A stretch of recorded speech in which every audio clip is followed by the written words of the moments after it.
HR is only there to hire and fire. Let's talk about that. I once overheard someone say HR is just there to hire and fire, nothing more. It hurts. Not because it was malicious, but because it showed how misunderstood this our profession can be. But let me tell you a story. Years ago, I sat in a boardroom where a manager was frustrated with an employee's performance. The quick solution on the table: termination.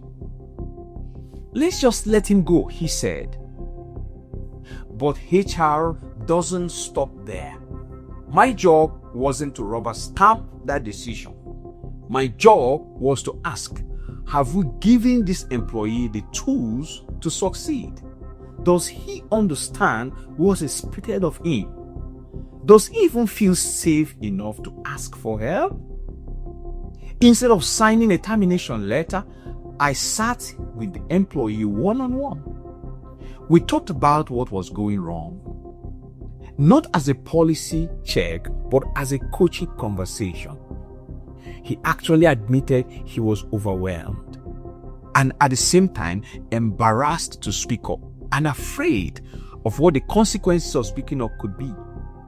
But together we worked out a development plan, matched him with a mentor, and gave him space to grow.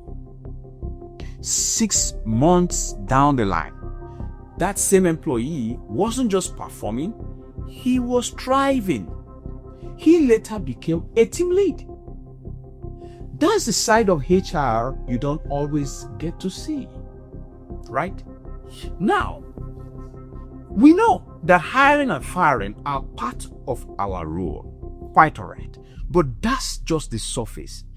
Beneath lies the real work. What's the real work? Onboarding people with empathy so they feel they belong, creating psychological safety so employees can speak up without fear. And then we also coach managers to lead with fairness, not with frustration. We protect dignity even when separation becomes inevitable. Guess what? The truth is, if HR was only about hiring and firing, we'd be nothing more than gatekeepers.